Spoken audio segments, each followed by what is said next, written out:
What is up, F and True followers? JC Styles here of F and True Wrestling with the Monday Night Raw review for 6/26/2011.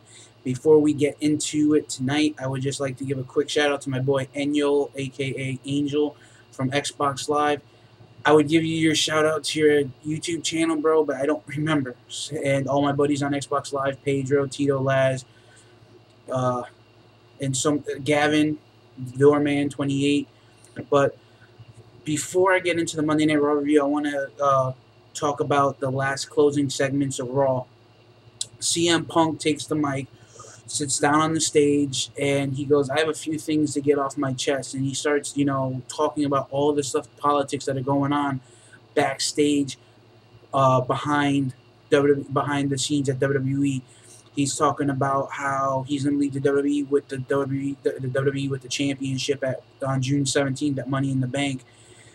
He's talking about how 6 years ago since he came into the business 6 years ago, he's been busting his ass and not getting recognized. And and Paul Heyman saw something in him that no one else wanted to see.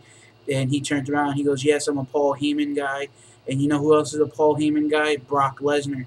And he's split just like I'm splitting, but the difference between me and Brock is I'm leaving with the WWE Championship.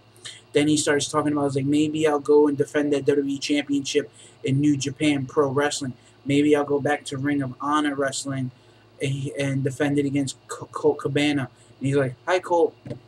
CM Punk made some very strong statements tonight, and I give him credit for what he says, because he took a live mic and he spoke the truth about the McMahons and how John Cena is just a pawn by Vince McMahon to make the company money. And he goes to say that the company will probably be doomed even after Vince passes away, and the company goes down to his kids and his son-in-law Triple H. And he just went on and on and on, and it was just real crazy that they gave him a live mic to do that. And it just really goes to show you that he is actually leaving the WWE on June 17th. And you know what? I respect CM Punk now, because he's the only one in the WWE that will stick it to the McMahons, and that will stick it to anyone else. He says, you're the ones, he goes, all the people that are cheering me right now, you're the reason why I'm leaving most of all, because you're going and you're sipping out of those collector's cups, and you're sipping out of the and you're buying the program, spending money on the programs, without my face on it, and then shoving it in my face at 5 in the morning at the airport so you could sell it on eBay because you're too lazy to get a real job. CM Punk has always been a really good heel, and he's always been a really good on the mic character, and I cement him for that, because he is the best in the world. Well, I wouldn't say he's the best in the world, but he's the best in the WWE right now, as in-ring, on mic. He's got the technical wrestling ability. He's got the mic skills to back it up. So I support him.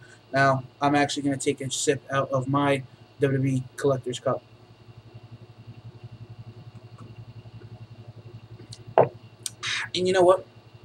For those of you who don't know, right there, just for those of you who don't know what the cup looks like,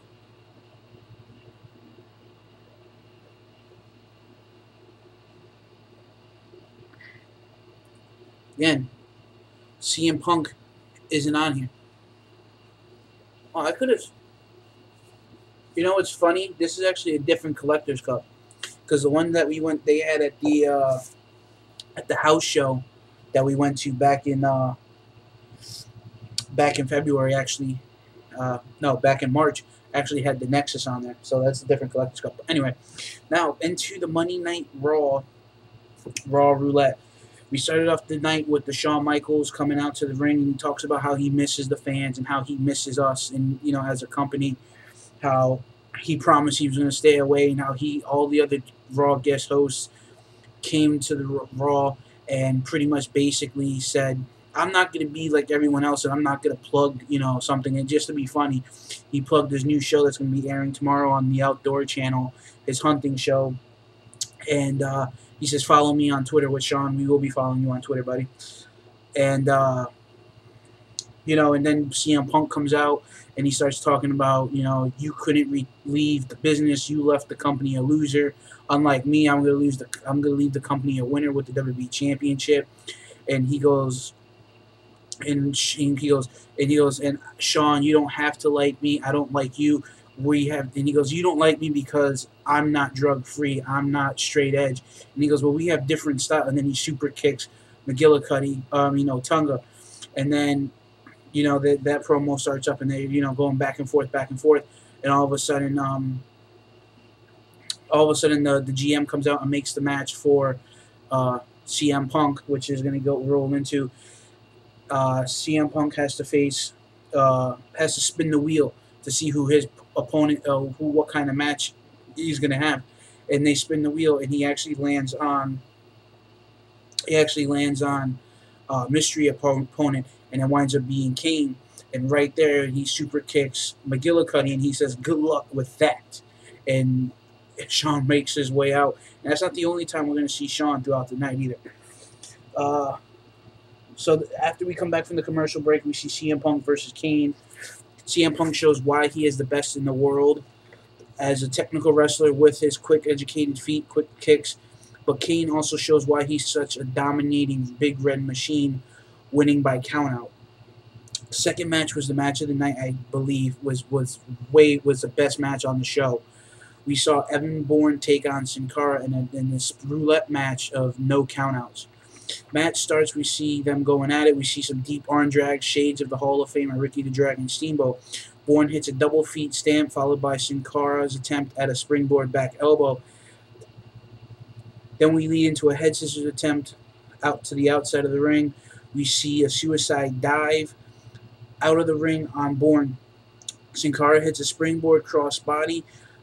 Bourne for a 2 count. Bourne hits a standing moonsault on Sin Cara for a 2 count. Goes for airborne. Sin Cara moves out of the way, lands on his feet into Sin Cara's La Mystica for the win. Now, this match was definitely match of the night, like I said, and I enjoyed every bit of it. Third match of the night, we see Kofi Kingston in the back talking about, getting ready to spin the wheel, and he spins the wheel, and it's player's choice, which he picks the match that he had last week with Dolph Ziggler versus Dolph Ziggler with Vicky Guerrero banned from ringside. I like this match because we really got to see some more great wrestling between the two wrestlers. We saw some old school wrestling wrestling holds.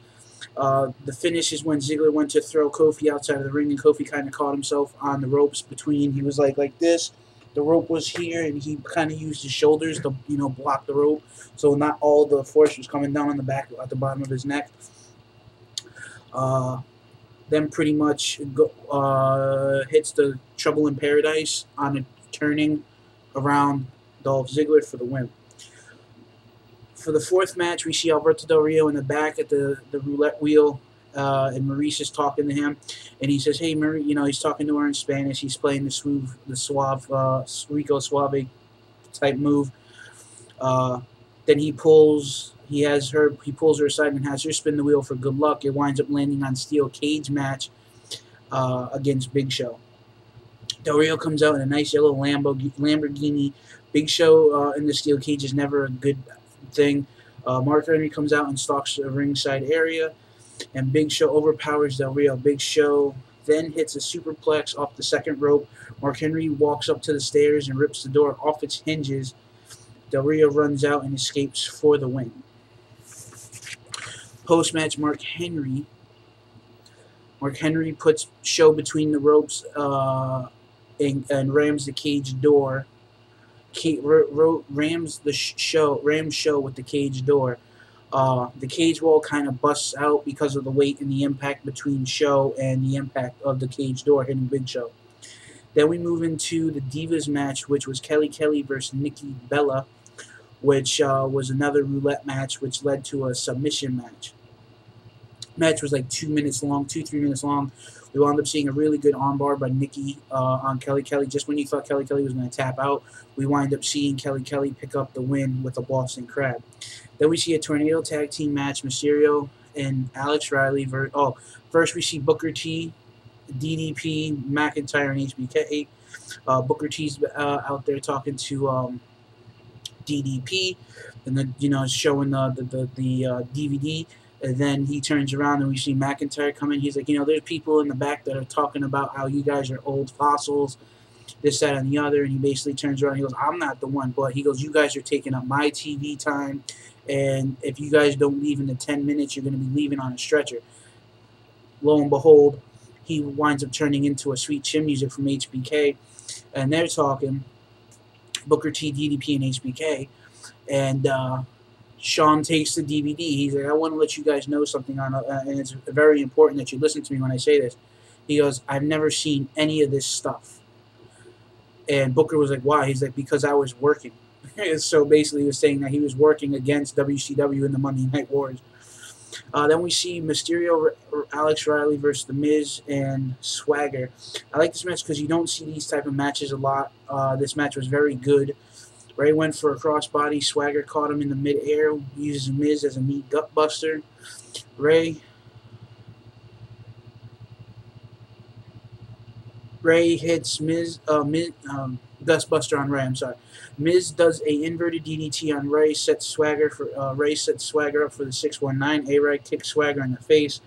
Outside, Ray hits the 619 into Swagger staggers into A-Rod for a DDT. Ray hits the splash off the top rope for the win. Now, the main event of the match, of the show, was the tables match between John Cena and R-Truth. Now, this match was actually pretty good. Just when John Cena was getting ready to do the AA and through the table, put R-Truth through the table with the AA, CM Punk comes running out and pulls the table out.